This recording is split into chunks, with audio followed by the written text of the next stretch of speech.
啊，战后的时阵，国民政府开始咧大趁钱的时阵，佮走去台东的迄个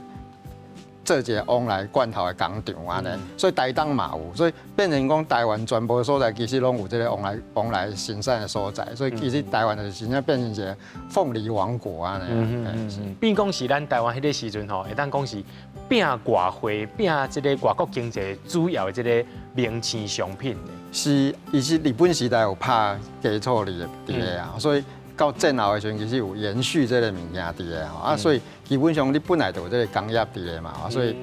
尤其日本人佮足爱食台湾的凤梨罐头，所以其实你嘛是一直外销去日本安尼，所以这个时阵就变成讲台湾就开始，尤其一开始的时阵，咱的重工业还会开始嘛。加工所需要会开始吼啊，所以其实这个物件变成食品加工业还是一个重点啦。啊，所以这个时阵大部分就开始罐头产业变成国民政府发现讲，这是一个真好的物件，所以就开始大量的生产。所以迄个时阵不只是用来罐头，像羊菇啊、芦笋，咱讲三罐王，所以罐头这个物件就开始慢慢起来，而且。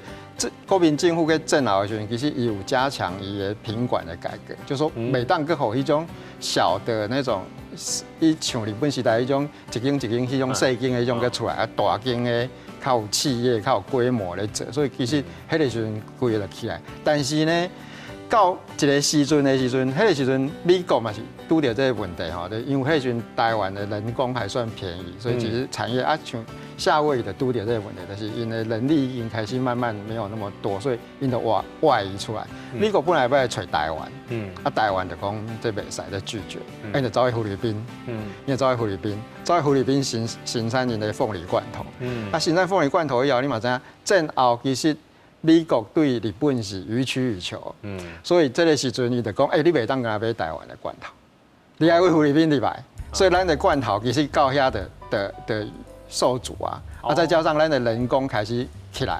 所以基本上咱的罐头产业开始慢慢要移到东南亚去，所以基本上东南亚的人力较便宜嘛，物价较便宜，所以我们拢移到东南亚去，所以今嘛咱的往来的变成鲜食的凤梨，就是改做讲咱家己食。但是不是罐头，就是家己食，所以咱就讲到咱的第三种，就是咱就开始改良嘛。改良其实为日本时代就开始啊，但是咱就尾后开始改良，咱改良台农1号、台农2号一直落。比如讲咱即马上重要叫金砖嘛，金砖凤梨其实就是台农17号，咱就改良以后就是好食鲜食来食。另外一个就是像往来酥，咱就改做往来酥往来酥就真趣味嘛，咱拢时常。到尾往来酥的时阵，咱拢讲这往来酥其实是有一种叫土凤梨酥嘛。土凤梨酥就是咱讲的还未改良开音种的叫土凤梨酥。但是你实际上为历史来看，开音种嘛不是土凤梨酥，开音种嘛是洋凤梨酥。上早的外来种。对，上早的外来种，是这种做趣味的。